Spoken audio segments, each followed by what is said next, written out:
Good afternoon. Before we call this meeting to order, we will hear instruction on how the public may access Spanish interpretation. Good afternoon. We're offering live interpretation in Spanish during this meeting. If you wish to hear Spanish interpretation, please click the interpretation button at the bottom right corner of your Zoom screen. You will see a globe icon. If you are joining via the Zoom smartphone app, select your language by clicking More, or in the three dots in the bottom right corner of your screen, select Language Interpretation, then choose Spanish and click Done. If you wish to hear only the interpreters and not the original speakers, be sure to click Mute Original Audio. I will give instructions in Spanish now. Buenas tardes, estamos ofreciendo interpretación en vivo en español durante esta reunión. Si desea escuchar la interpretación en español, haga clic en el botón Interpretation, que significa interpretación. En la parte inferior derecha de la pantalla Zoom, verá un icono de globo terráqueo. Si se está uniendo a través de la aplicación Zoom para teléfono inteligente, selecciona su idioma haciendo clic en More, que significa más, o en los tres puntos en la esquina inferior derecha de la pantalla, seleccione Language Interpretation, interpretación del idioma, después elija Spanish y haga clic en Done, que significa listo. Si desea escuchar solo a los intérpretes y no a los oradores originales, asegúrese de hacer clic en Mute Original Audio, que es silenciar audio original. Thank you, and back to the commission. Okay, good afternoon. Let's call this meeting to order and start with the Pledge of Allegiance. I pledge Allegiance to the flag of the United States of America, and to the republic for which it stands, one nation, under God, indivisible, with liberty and justice for all. Okay, moving on to roll call. Okay, roll call. Vice Chair Luxinger, Here. Commissioner Feiger, Here. Commissioner Imhoff, Here. Commissioner Williams, Here, I don't think my mic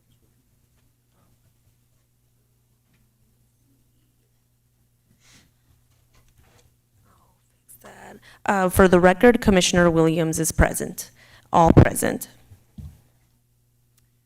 Moving on to public communications. This is the public's opportunity to speak on any topic not listed on the agenda. Are there any in the audience? Okay, any on Zoom for public comment? We'll open up our Zoom platform for anybody who would like to provide public comment on any items not on today's agenda. There are no attendees, Chair. Okay, moving on to the consent agenda. Is there any public comment in the audience? Nope. How about on Zoom? We'll open up our Zoom platform for anyone who would like to provide public comment on today's consent agenda. There are no attendees, Chair. Okay, does any commissioners have comments on the consent agenda, and would anyone like to make a motion? I move to approve the consent agenda. I'll second.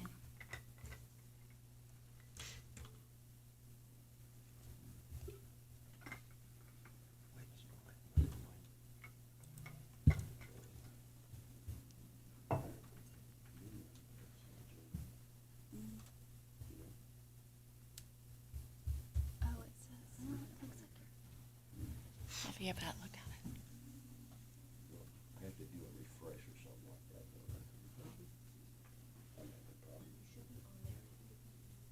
If I get that refresh. Refresh, maybe.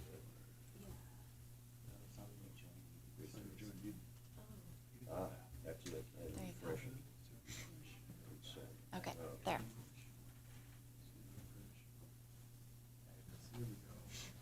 Oops.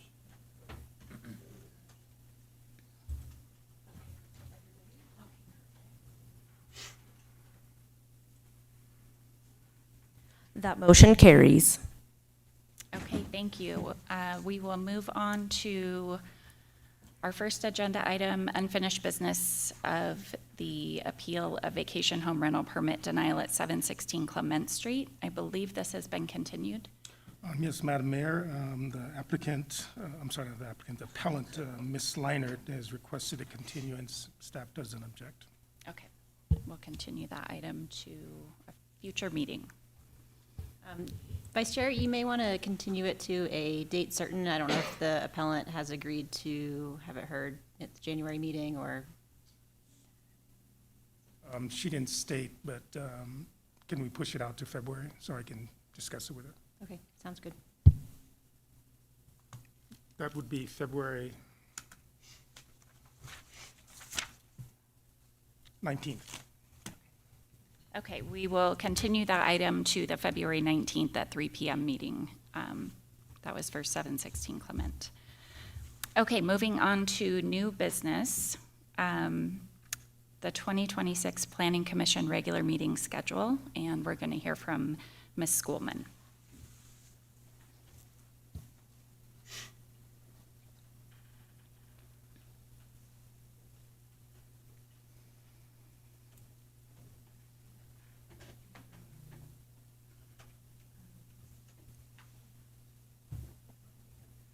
Good afternoon, Vice Chair and members of the Commission. For the record, my name is Gretchen Skolman, and I'm an Assistant Planner with the City of South Lake Tahoe.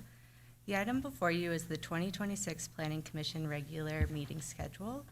In accordance with Government Code Section 54954A, all legislative bodies of a local agency must provide the time and place for holding regular meetings.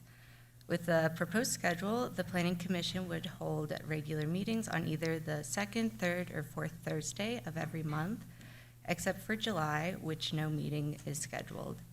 Each meeting shall begin at 3 p.m. and will be held here at the City Council Chambers located at 1901 Lisa Malaf Way. Please reference Exhibit A for the detailed schedule. Adopting a resolution identifying the Planning Commission schedule for calendar year 2026 is consistent with adopted city procedure and policy. Thank you for hearing my presentation. I'm available to answer any questions. Okay, thank you. Do we have any public comment on the 2026 Planning Commission regular meeting schedule? Nobody in the audience? Anyone on Zoom? We'll open up our Zoom platform for anybody who would like to provide public comment on item number 3. There are no hands raised, Chair. Okay, thank you. Open it up for discussion with the commissioners. Anyone have any comments or a motion? I have some questions. Why are we flipping it from 2 to 3, second weekend to third weekend, week in the year, throughout the years? There seems like there's 6 of each. Why don't we keep it set at a certain weekend of each month? I can answer that, Commissioner. We try to hold our Planning Commission meetings in the off week from City Council. We try not to stack them up on the same week. But the city council is never on the third weekend, is it? It's generally on the second and Fourth. fourth Tuesday, and then we usually will sandwich our meetings in between those 2 meetings. So can we make it the third weekend every month? I don't have the city council scheduled me. I would have to take a look at that. Is there a desire on the board to do that? I'm sorry, the commission. I personally don't have any reasons on why to change I it. don't have any but, do problems you have with the any schedule that conflicts? you produced It's thus far. Sometimes, like, you may get on on something that'll always be like on the second through the third or something like that. So at one point, we were doing the fourth weekend on Planning Commission, and that did conflict with one of my things, but I'm no longer on that. But I just was thinking that instead of flipping it around every time, we all know it's always on this weekend. It makes it easier to remember. I will note, most of the meetings are on the third Thursday, except for a few, that being May, and then November and December. All the other ones are the third Thursday. I think that's similar to this year's calendar as well. I mean, I prefer to have it all straight on the third weekend instead of flipping, flopping around, so I don't have to. Do you have any conflicts right now that Not would? right now, but we're talking about, almost a year out, not even 10 months out.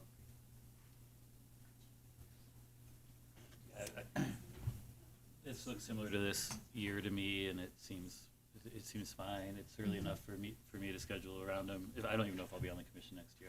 And staff went through and looked at calendars and set it this way, so. Yeah. I feel like if nobody has any glaring conflicts, someone could make a motion. I'll make a motion to adopt the regular meeting schedule of the Planning Commission for 2026. I'll second.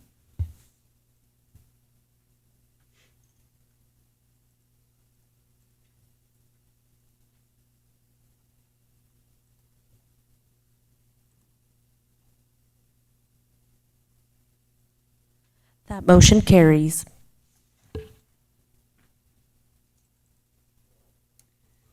Okay, we are going to move on to our first appeal of vacation home rental permit denial at 3008 Oakland Avenue.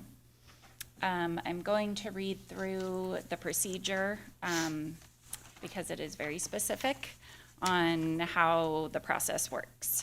So we're going to hear the evidence and testimony in the following order. An opening statement or remarks by the staff will start to provide background information on the matter at issue. The next step will be an opening statement or remarks by the appellant and/or the appellant's attorney, and evidence or testimony from the appellant, followed by any questions by commissioners or others, including staff, who wish to ask questions. After the appellant speaks, we will move on to any evidence or testimony from staff members concerning any issues raised surrounding this matter, followed by comments by the applicant if the applicant and appellant are different parties, which is then followed by questions by the appellant and commissioners. Next, we'll move on to any evidence or testimony from the appellant and/or appellant's attorney in rebuttal to or in clarification of any evidence or testimony presented, and any closing statements or remarks that the appellant wishes to make. And then last will be public comment from people in the audience and by Zoom. So let's get started with our first opening statement or remarks by staff, and I believe this will be Ms. Moore. Yep, okay. Good afternoon, Vice Chair Luxinger and fellow commissioners. For the record, my name is Catherine Moore, and I'm an assistant planner with the City of South Lake Tahoe. The item before you is an appeal of a vacation home rental permit denial. The property is 3008 Oakland Avenue, and the appellant is Mr. William Liao. Mr. Liao submitted their first application on June 23rd, 2025, which is the first day that applications could be submitted for preferred applicants. Mr. Liao did not previously hold a vacation home rental nor qualified vacation home rental permit, thus they listed their hosted rental permit number in the application. On July 17th, 2025, this application was rejected due to not qualifying as a preferred applicant and for having 3 upheld citations within a 24-month period for 3 separate events when the subject property was operating with the hosted rental permit. As a result of not complying with the hosted rental ordinance, a VHR permit cannot be issued as it violates the criteria for permit issuance as outlined in South Lake Tahoe City Code Section 3.50.410. Mr. Liao applied 2 more times outside of the preferred applicant period, and both applications were rejected due to having 3 upheld citations within a 24-month period for 3 separate events. These dates of application submission and rejection are shown on the screen and can be referenced in the background section of the staff report. That concludes the background for this item, and additional information regarding the citations will be provided during the next portion of the appeal. Thank you. Thank you, Ms. Moore. Okay, now we will move on to an opening statement or remarks. Is Mr. Liao here? Yeah, okay, come on up.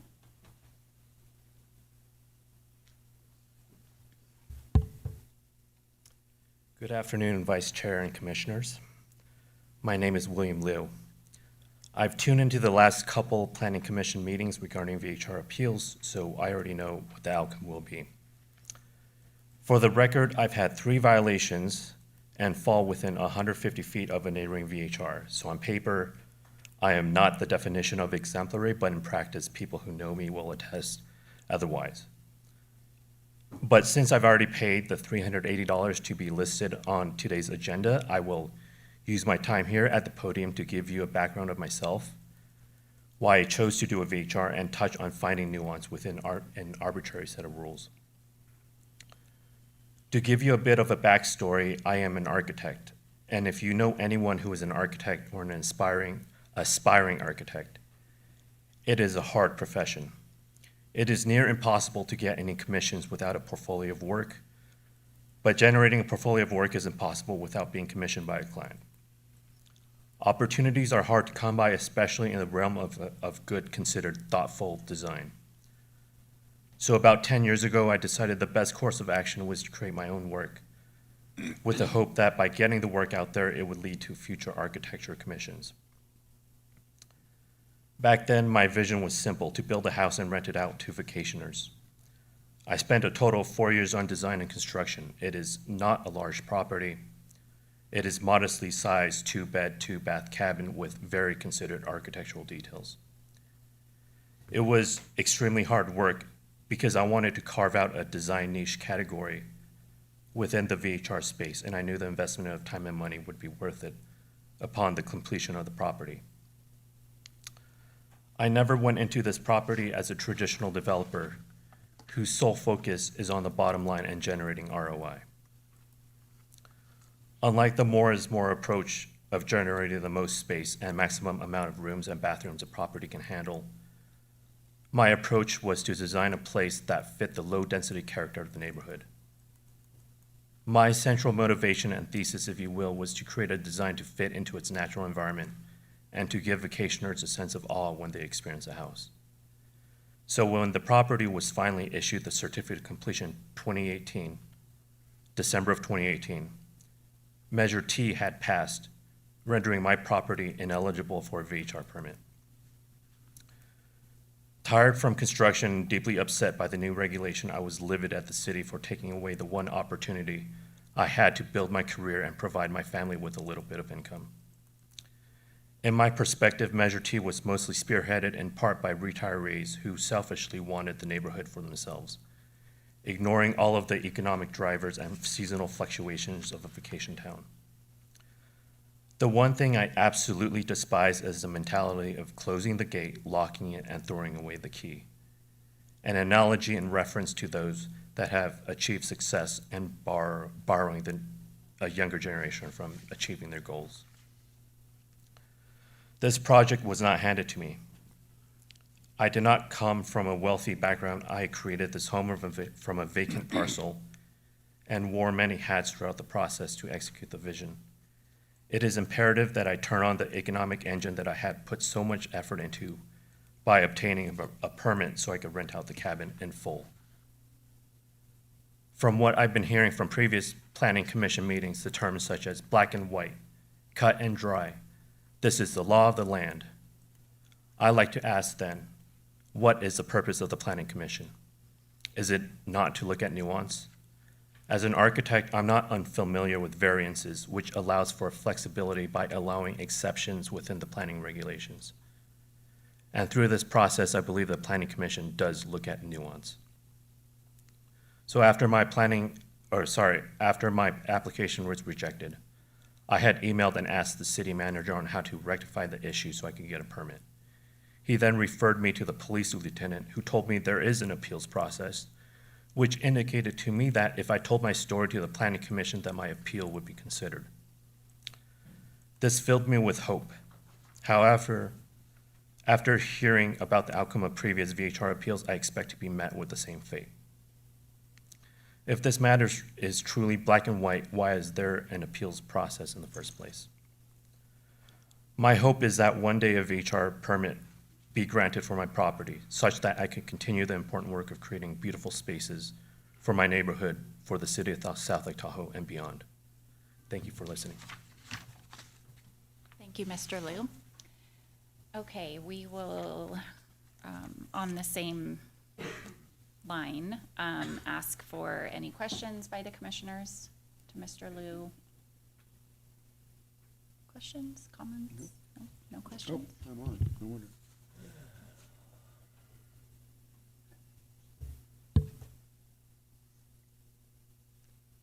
Yeah, just a couple questions. There seemed to be some confusion as to whether or not your property was a two-bedroom or a three-bedroom, because you indicated in your responses that I read that it was three-bedroom, but corrected two-bedroom. Right, so it's a two-bedroom with a loft. Okay. And so theoretically, it could be a sleeping space. And are you currently got that up for rent right now? Because that also No, was I indicated. do not. When did you stop doing that? Well, after the expiration of the hosted permit. Okay, thank you. Thank you. Any other questions? Okay. Are you, wait, one more thing. Are you able to convert that loft into a bedroom? Well, what's the definition of a bedroom? Is it to put a door on that bedroom? For walls or a window? I mean, it and, has walls, window, an egress egress, window. egress, It does have an egress. okay. But my Closet? intention is to keep it a two-bedroom. I do want to limit occupancy. And a closet, I think, is a definition. I'm not positive. I think that's pretty what it is. Yeah. Because if you are able to do it as a three-bedroom, then maybe you can actually have a host, but right now, we're not really doing hosted anyway, so, okay, thank you. Okay, thank you. We'll move on to any evidence or testimony from staff members concerning any issues raised surrounding this matter, and then we'll go to comments from Mr. Liu again.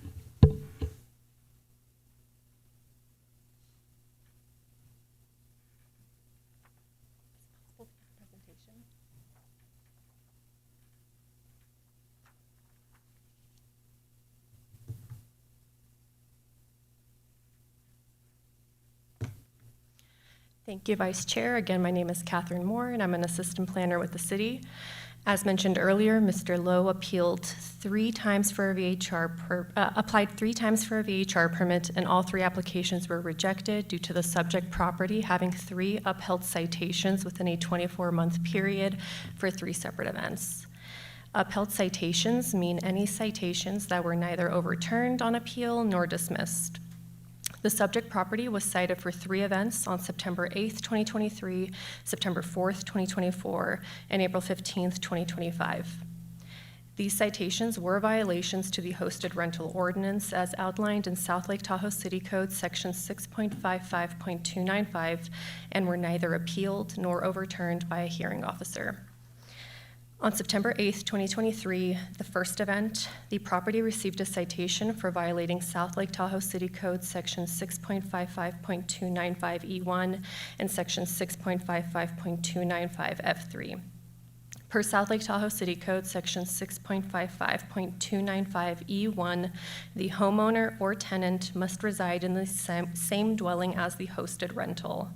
Per South Lake Tahoe City Code Section 6.55.295F3, the hosted rental permit number shall be included on all advertisements, and the entire home shall not be advertised as available for rent. The Community Services Division discovered that the entire home could be rented while reviewing advertisements for hosted rentals, and that there was no on-site host present during an inspection of the property. On September 4th, 2024, the second event, the property received another citation for violating South Lake Tahoe City Code Section 6.55.295F3 when the Community Services Division discovered that the entire home could still be rented out. On April 15th, 2025, the third event, the property received another citation for violating South Lake Tahoe City Code Section 6.55.295F3. The Community Services Division received a complaint from a neighbor which resulted in an investigation of the subject property, and they found that the entire home was still available for rent. Mr. Lowe had a hosted rental permit from July 16th, 2021 to July 31st, 2025. Before obtaining a hosted rental permit, the property owner and tenant must agree to comply with the performance standards of the hosted rental ordinance. This is required for both an initial and a renewal application. On June 6, 2024, Mr. Paul Lowe, the property owner, and Mr. William Lowe, the tenant and on-site host, agreed to continue complying with these standards when they renewed their hosted rental permit. The renewal application also included a notarized and signed affidavit from the appellant, Mr. William Lowe, stating that the subject property was their primary place of residence. This hosted rental permit expired on July 31st, 2025, and was inactive starting on August 1st, 2025. In addition to these violations, the appellant continues to operate a short-term rental on the subject property without any permits. While reviewing advertisements for hosted rentals, the Community Services Division continues to find the entire home available for rent. This violates South Lake Tahoe City Code Section 3.50.380B, which states that it is unlawful for any person or entity to rent, maintain, facilitate, advertise, or list a dwelling unit as a short-term rental without a valid VHR permit. As a result of operating without a valid permit, the appellant has not provided transient occupancy tax payments to the city since their hosted rental permit became inactive on August 1st, 2025. That concludes my presentation. Thank you. Thank you, Ms. Moore. Okay, so Mr. Liu, you have an opportunity to comment again if you have any comments regarding Ms. Moore's presentation she just gave. And any questions as well. Yeah, thank you. So regarding, so I've never appealed any of these citations, first of all. But regarding the September 8th, 2023 citation that I received, I did get COVID during that time, and I did leave the house. So there was nothing to really appeal. But that was my reason there. And so I have nothing further to add. Thank you. Thank you. Do any of the commissioners have any questions for Ms. Moore?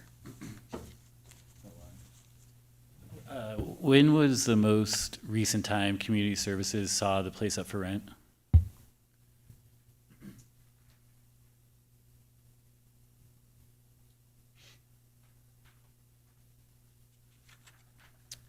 Hi, Sonia Wheeler, CSO Supervisor with the South Lake Tahoe Police Department. So I just wanted to read my entire statement if that was okay with you guys, just so there's no confusions or back and forth or additional questions. So in September of 2023, an advertisement for the property located at 3008 Oakland Avenue was found with the ability to book short-term. At this time, our department was not responsible for issuing hosted rental permits. However, we were responsible for enforcing compliance from properties with such permits. During the discovery of this advertisement, the community service officer found that the property had, is that just me or? That's weird. Should I? I'll just keep going. The community officer found that the property had a hosted rental permit. However, there was no mention of a host on the advertisement while the property was being occupied by renters and the entire home was being advertised. During a follow-up at the property on September 3rd, 2023, Community Service Officer Livingston contacted the occupants on the property who advised they were renting the home. However, there was no host on site. Additionally, they stated the owner was solely being contacted by phone or email. The property was issued an administrative citation for renting the property as a vacation home rental without a permit. In June of 2024, the department received complaints regarding 3008 Oakland Avenue renting as a vacation home rental and not a hosted rental, which required the host to be on site overnight with no more than 2 occupants per bedroom per South Lake Tahoe City Code Section 6.55.295. At this time, the South Lake Tahoe Police Department was now reviewing and issuing hosted rental permits, which while also enforcing compliance of such permits. Additionally, 3008 Oakland Avenue's permit was up for renewal. In the renewal application, Mr. Liu stated that the home had 3 bedrooms and that he was renting out 2.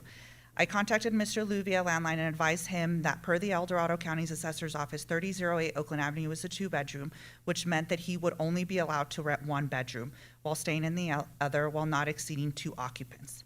Mr. Liu responded by assuring me that it was a 3-bedroom home. I contacted the city's building department who stated that 3008 Oakland Avenue was a 2-bedroom home and anything more than that was not permitted. I advised Mr. Liu of this information, in which he responded that he understood and amended his hosted rental permit renewal to reflect a total of 2 bedrooms with only 1 to be rented. Still, a review from August of 2024 states the property is perfect for 3 to 4 people. It should be noted that the conditions of operation for a hosted rental is 2 occupants per bedroom, with anyone under the age of 5 not applying. In September of 2024, while reviewing hosted rental advertisements, the department found 3008 Oakland Avenue advertising the entire home with 2 bedrooms available for rent, and an administrative citation was issued.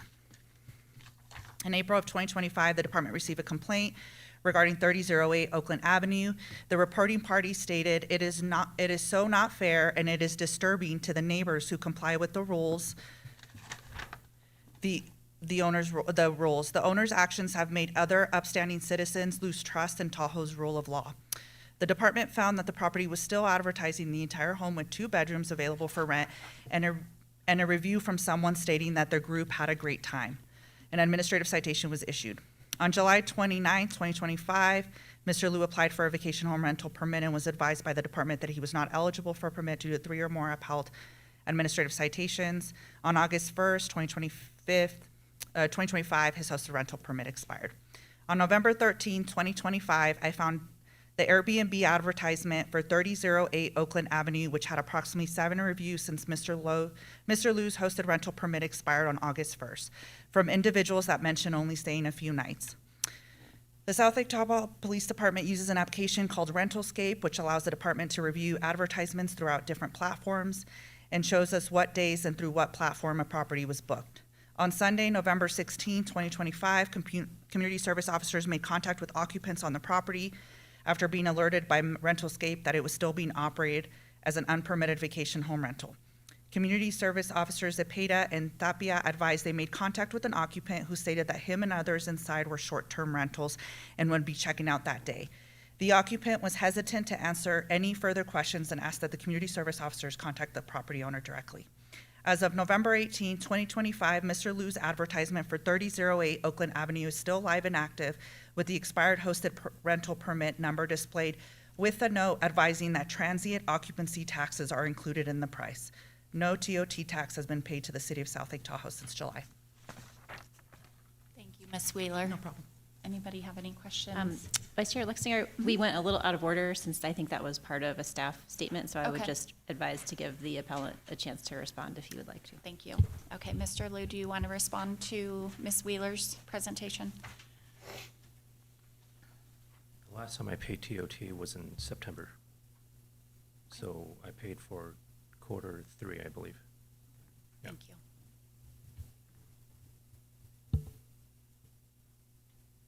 Any commissioners have any questions?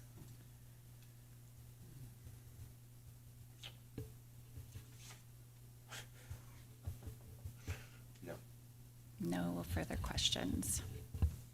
Okay, we will move on to the end of our appeal process, which is any evidence or testimony from the appellant in rebuttal to or in clarification of any evidence or testimony presented, and any closing statement or remarks that the appellant wishes to make, if you have any further comments.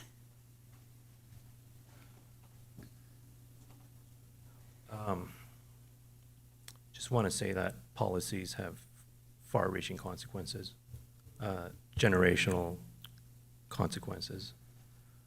I just hope to get a VHR permit one day. That's it. Thank you. Thank you, Mr. Liu. Okay, well, we'll move on to public comment. Is there anyone in the audience that would like to speak on this agenda item? Nobody? Anyone on Zoom? We'll open up our Zoom platform for anybody who would like to provide public comment on item number 4. There are no hands raised, Chair. Thank you. Okay, we'll go back to the commissioners to discuss. Does anybody have any thoughts? Just a clarification that, Mr. Liu, yes, we have overturned staff on some appeals.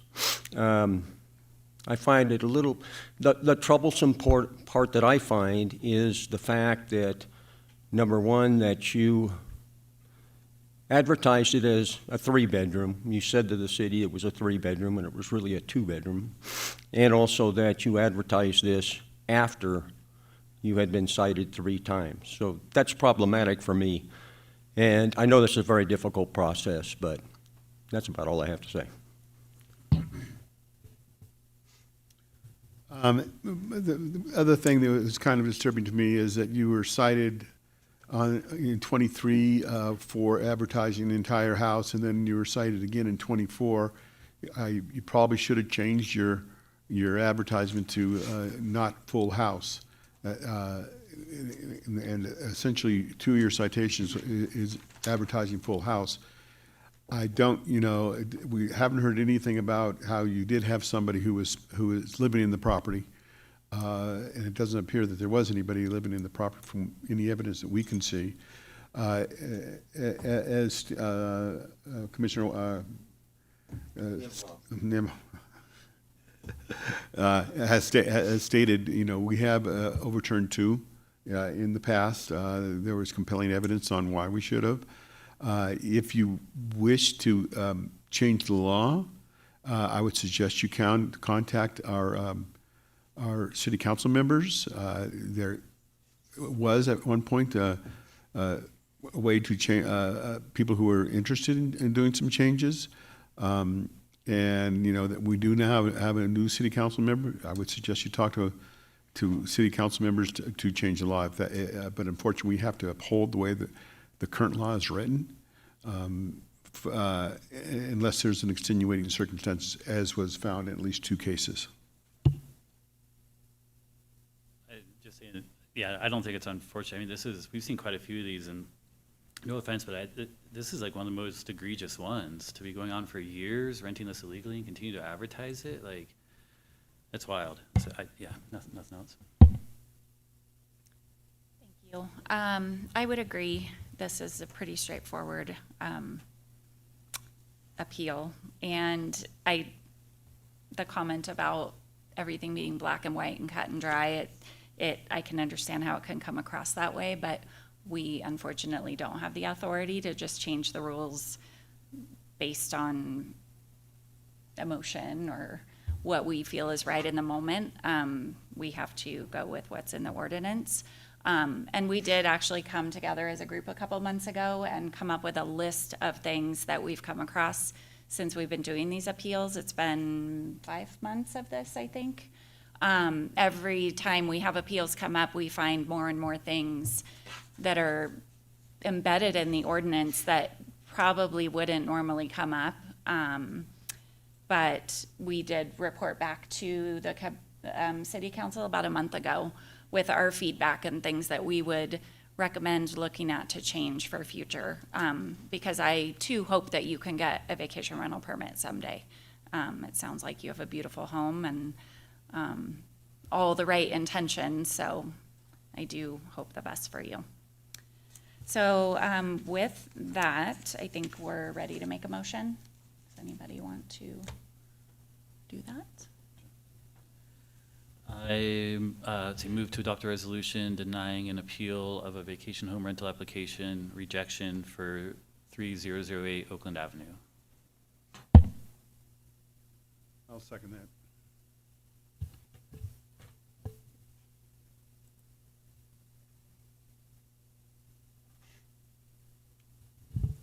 That motion carries and the appeal is denied. Okay, moving on to the next agenda item, number 5, appeal a vacation home rental permit denial for 2075 Slalom Court. And we're going through the same exact procedure as last time, and we're going to start with Ms. Schoolman, who is going to make an opening statement or remarks and provide background information on this appeal. Thank you, Vice Chair and members of the Commission. For the record, my name is Gretchen Schoolman, and I'm an assistant planner with the City of South Lake Tahoe. The item before you is an appeal for a vacation home rental permit denial for 2075 Slalom Court. The city received a VHR application from Mr. James Stewart on June 27th, 2025. Because the property held a valid VHR permit that was closed under Measure T, Mr. Stewart submitted as a preferred applicant.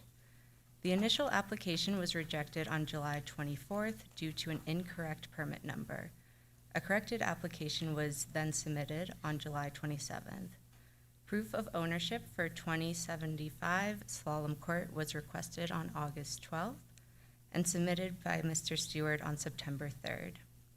On September 16th of 2025, the application was rejected again because the property is within 150 feet of another valid VHR permit, making it ineligible under City Code Section 3.50.380F1. Mr. Stewart filed an appeal on September 30th of 2025, and a Planning Commission appeal hearing was scheduled for December 11th, 2025. Mr. Stewart is in attendance. That concludes my introductory remark, and I will provide more evidence in the next portion of the appeal. Thank you. Thank you, Ms. Schoolman. Okay, next we will hear from Mr. Stewart, if you want to come on up. And you can provide your evidence or testimony, and then we'll ask questions after. Sure. My name's James Stewart. Actually, it's Chris. My mother did me the great disservice of giving me a middle name that I had to go by, so unfortunately. I've been a homeowner in South Lake Tahoe since 2017. My family and I fell in love with Lake Tahoe.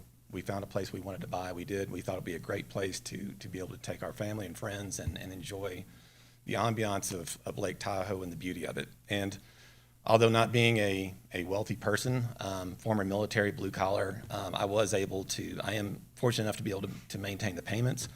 But it is really nice to be able to have additional revenue coming in, and that's one of the reasons we looked at a VHR that we applied for and gained in 2017. As part of the process, I'm going to be very upfront and honest.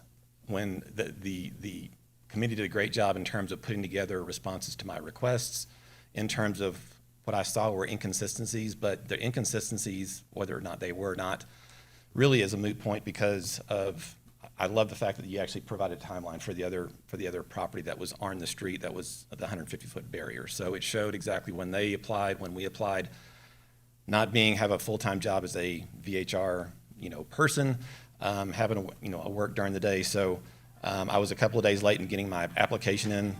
The other applicant was Johnny on the spot. They got theirs in the first day, and then I was behind the 8 ball throughout.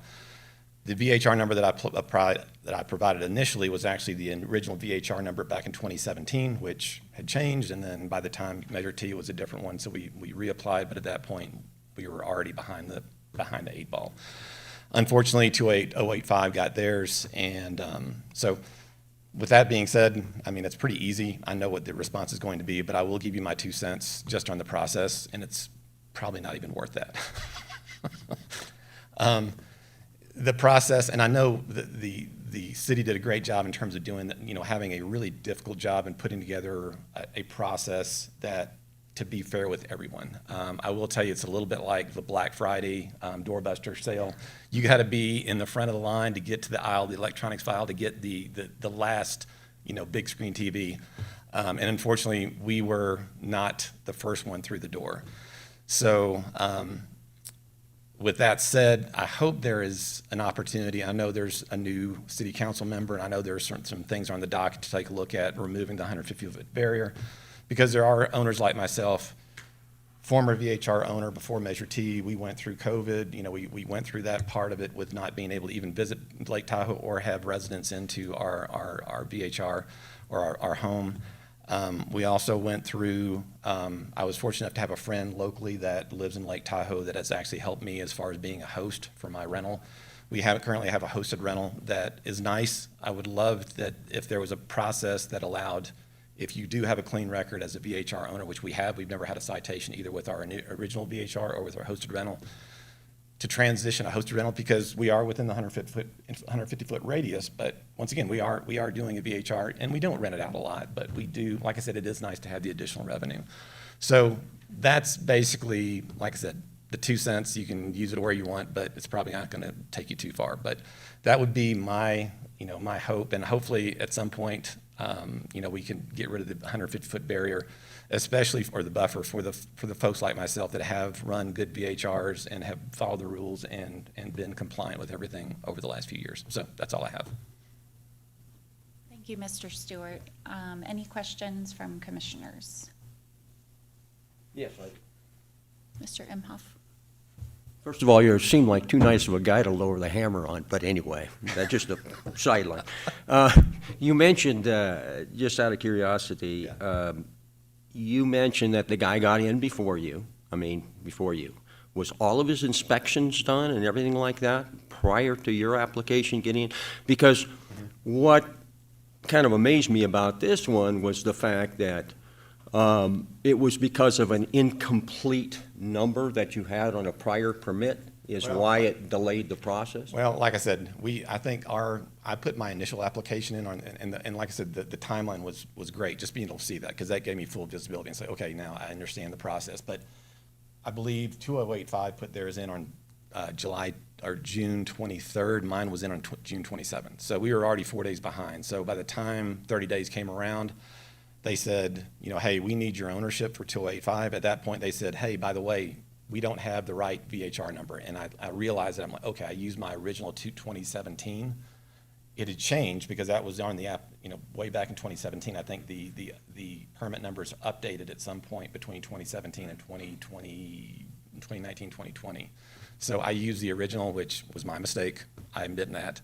But by that point, they already had their ownership in, and by the time, there was no way I was going to catch up. They were always going to get theirs in first.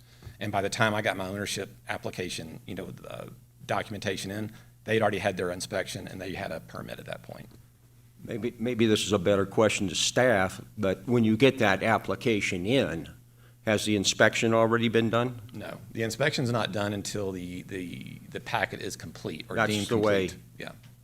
Okay, so, And mine wasn't, and I have a complete packet at this point because I've documented my ownership.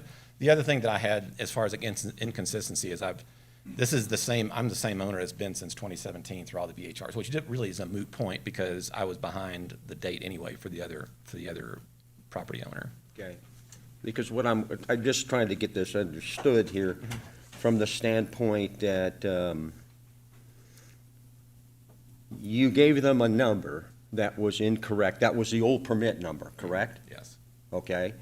So they then said, We We needed couldn't that. find it, or we weren't able to now, locate maybe it. this might be a question of staff, but is there a cross-reference for your name or your address That as was to one of the find questions I out put in whether my- or not? Yeah, that was one of the questions Would I put that in have my appeal. made, if you would have then got your inspection done before this guy would have, would you have gotten the permit? Now, this might be a Probably question not. for I staff. was just Probably gonna say, not. we'll be able to ask staff Yeah, I that think question that's- here in just a couple But minutes. yeah, I like the way so- you're going, but Yeah.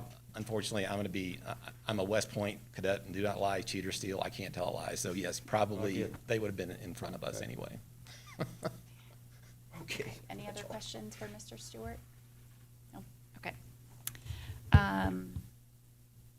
We will move on to evidence or testimony from staff members concerning any issues raised surrounding this matter, and then comments from the applicant if he wishes, and then questions after that.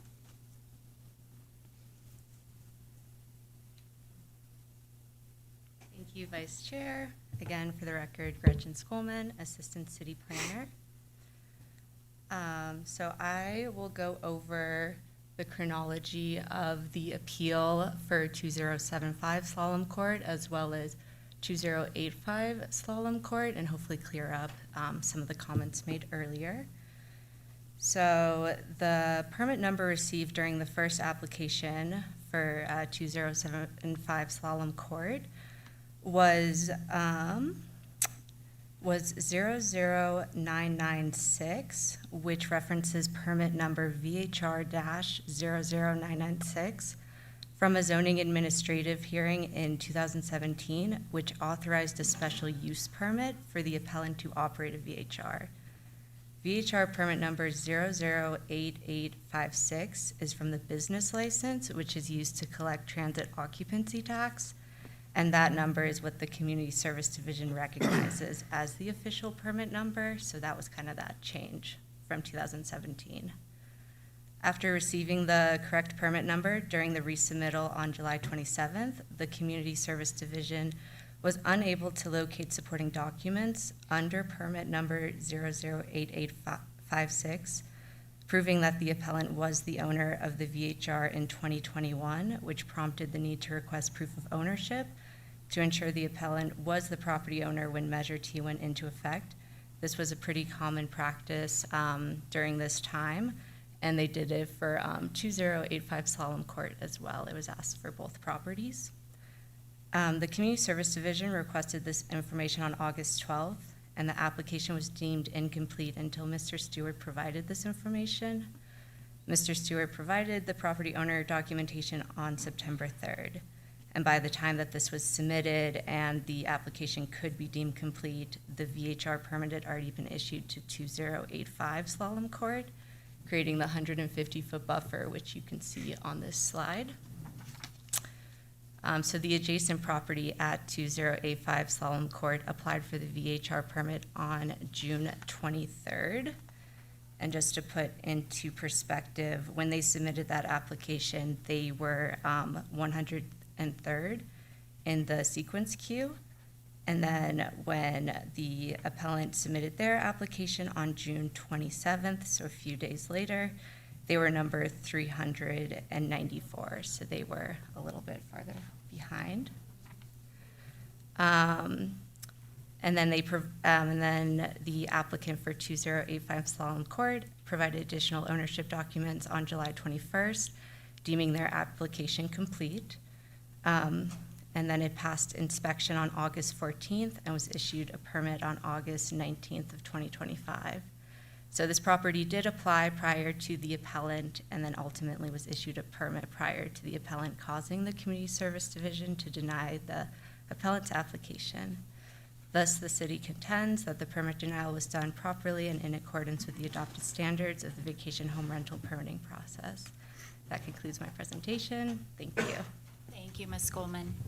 Okay, now we have Mr. Stewart. If you have any comments or any further questions, you're welcome to I don't really have comments. I mean, just the fact that, yeah, I made a mistake on the initial VHR number that was from 2017.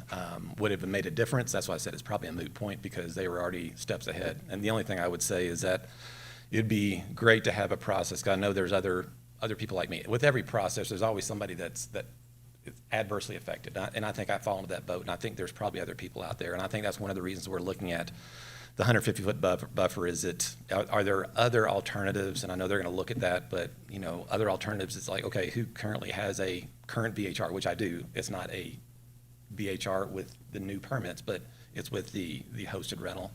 Is there a potential to transition that to a VHR rental? Would that be a priority? We just don't want to get left out in the cold and kind of say, hey, you guys missed your date and now you're forever within this 150-foot barrier and you don't have any recourse. So that would be my only statement. Thank you. Thank you. Commissioners, any comments, questions? I have a question for the city staff. Does the city staff have access to the old permit numbers? I mean,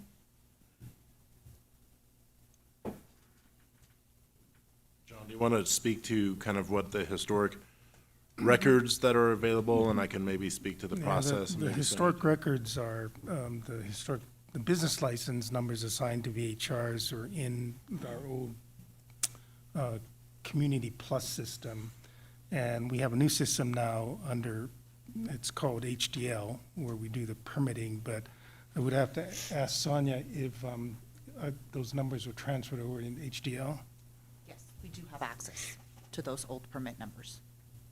so when you guys are going through this process, can you not just zip over to the new one to find out the proper permit number that was used in the past? I'm sorry, can you ask me that again? It seems like we're having a process problem here.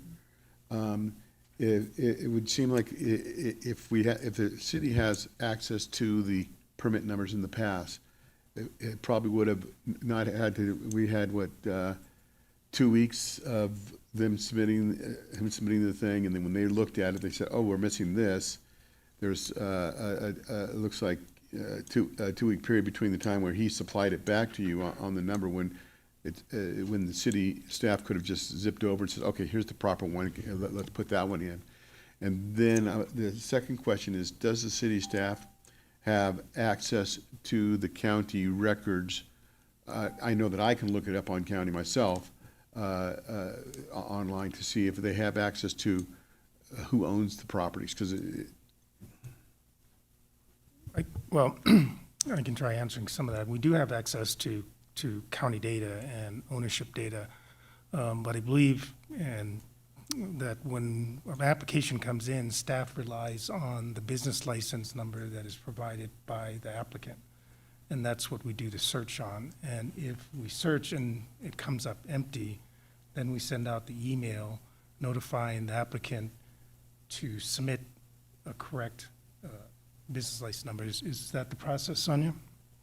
It seems like we should change that process up where if the city has availability to find that business license number very quickly, instead of generating a letter, they probably took just as much time or a longer time to generate a letter than to just look it up themselves for that. So maybe we can consider changing that process for the city. Already has that data, but they also, if the city has access to this online to the county records for ownership, and I know I can get it online to find out, deeds of trust and things like that. It would seem like that's something that instead of generating another letter and then extending all this time out, it seemed like he lost almost a month getting these two informations that are readily available by the city. Go ahead. Yeah, Commissioner Williams, I just wanted to respond to that, having been involved in that very hectic process at the beginning. And I will say that it was clear that the obligation was on the applicants to submit correct information and that things would be delayed if they didn't.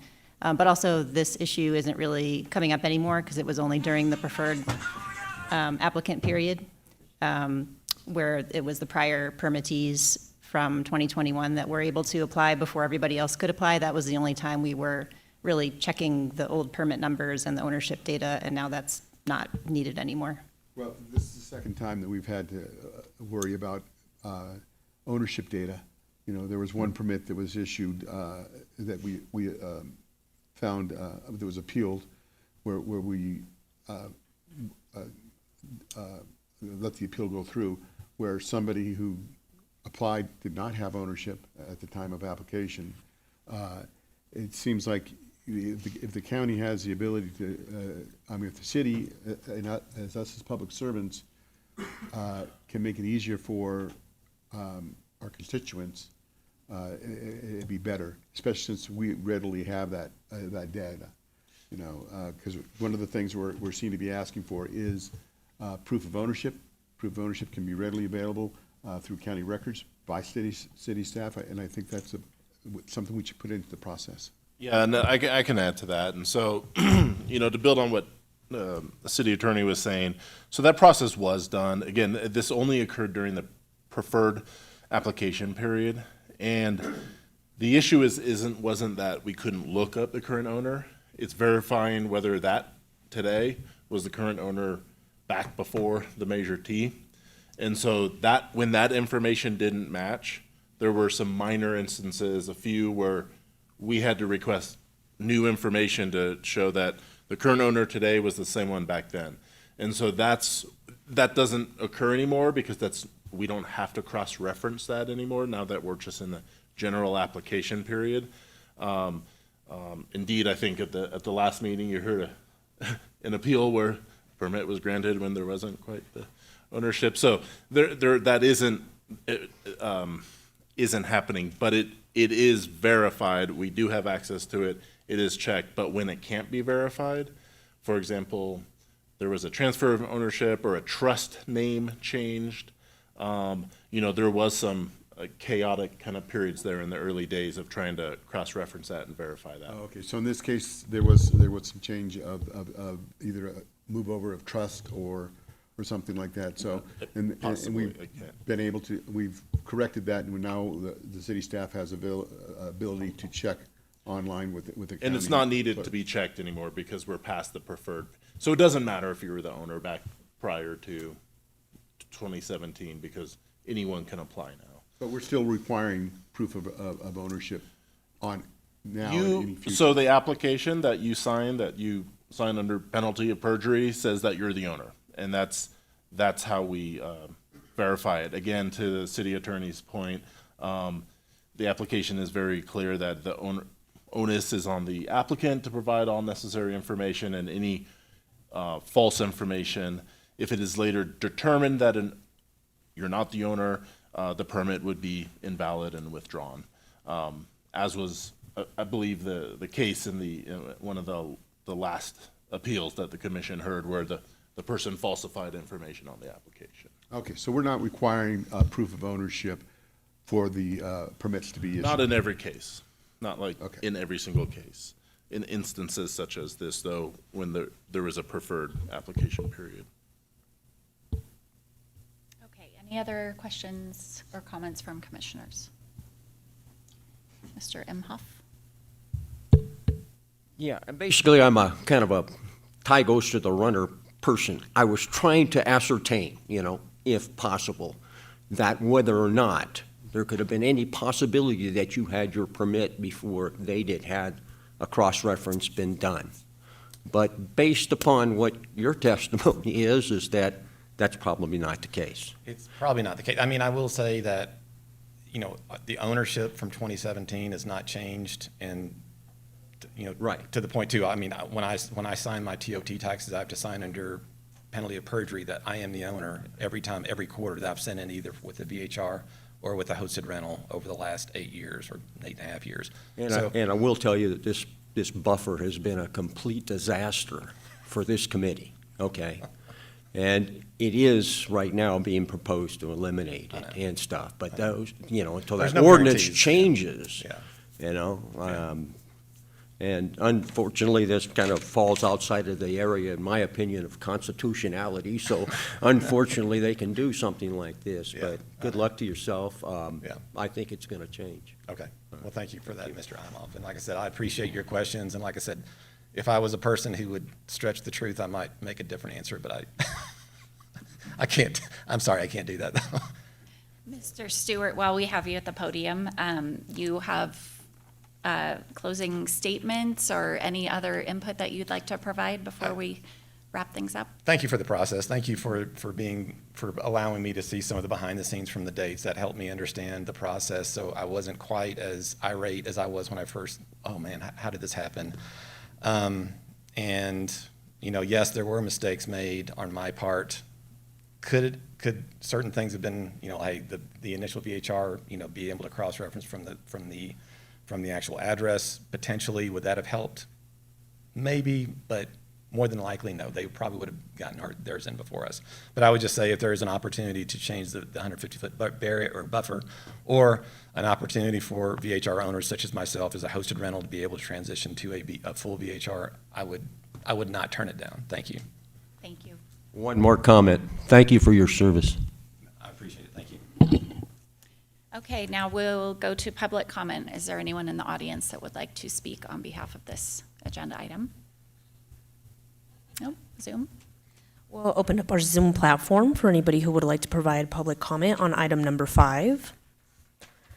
There are no hands raised, Chair. Thank you.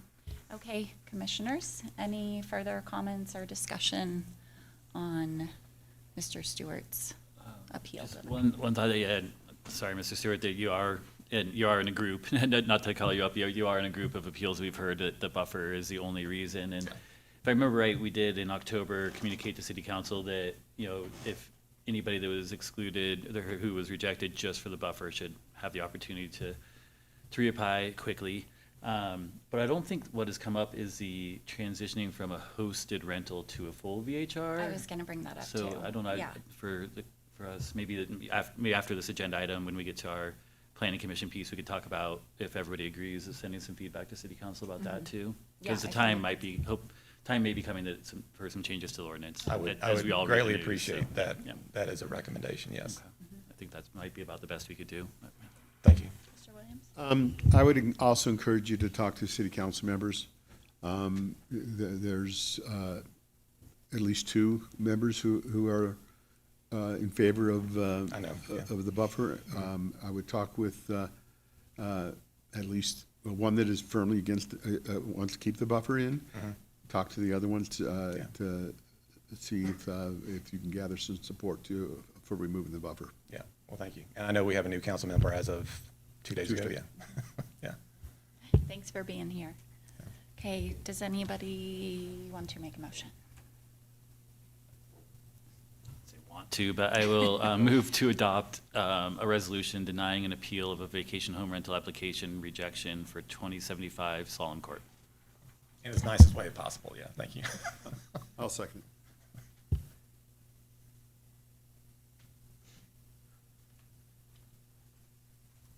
All right, thank you for your time. Thanks for being here. That motion carries and the appeal has been denied. Okay, we'll move on now to updates and announcement from staff. Well, that's the end of the year, and planning staff would like to thank you for your service on the commission. You have did quite a lot this year, and we look forward to seeing you in the new year. And with that, our next scheduled meeting will be January 22nd. And Merry Christmas, Happy Holidays, and we'll see you on the other side of the calendar. Thank you. Any other staff updates? Yeah, thanks, Mr. Hitchcock. I'll just echo that. Thank you for your service. I know with the, we were all kind of thrown a different scenario with the VHR, appeals coming through, and the commission's just done a great job handling that. So just want to say thank you. Any other staff? Well, since it did come up, I believe, since we have a fifth council member now, council had requested the VHR ordinance amendments to come back after that had happened, and the city manager and I have discussed bringing that at the first meeting in February, and I don't have the date off the top of my head, but it's the daytime meeting in February of city council. Okay, that's great to know. Okay, moving on to any planning commissioner reports or comments. Well, just following up on that last appeal, if we'd like to start a discussion, if we'd like to send some advice to city council, because I know I might not be here for the January meeting, so is my term the only one up? I think it's just me. Mine too. You? No, it's neither of us. So Yeah. I think what we need to find out is actually what the, But, when the city council will be determining. well, it sounds like February, but I think we can send it any time. So if we have consensus in this group, the one of transitioning a hosted rental to a non-hosted VHR, if you don't have a history of complaints, seems like that's something I would recommend. Completely reasonable. Completely reasonable. Again, if you don't have a history of violations, of course. Yeah, and since that wasn't on today's agenda, I would suggest, it sounds like there's support to talk about that maybe at your next meeting in January, and that would be timely to get that recommendation to council by February. Okay, Hopefully we can, thank you. the brain trust can remember it'll get agendized for January, so thank you. What was I going to say? Mr. Williams, any comments? I forgot what I was going to say. So what date is the council scheduled for new appointments? That got pushed to the January 13th. I think it is January 13th, yeah. I believe. Okay, so then we may have a new, on the next planning commission, we may have a new commission. Three open. Yeah, it's three open. Is that correct? Again, that is possible if they, If they pick decide some- upon Yeah, who's going to be the new commissioner. yeah. And so that was actually on Tuesday's agenda. It was pushed to the 13th, so that could be a possibility then, would be my answer. yeah. On a non-city event, I wanted to mention that I'm the treasurer of Christmas Cheer. We had a need, and I pushed out that need to the community at large. And I'm so proud of this community. They stepped up, and they helped us out to be able to give out full Christmas dinners on next week. Great news. Okay, anyone else? No? Okay. Thanks for being here, and we'll go ahead and adjourn the meeting.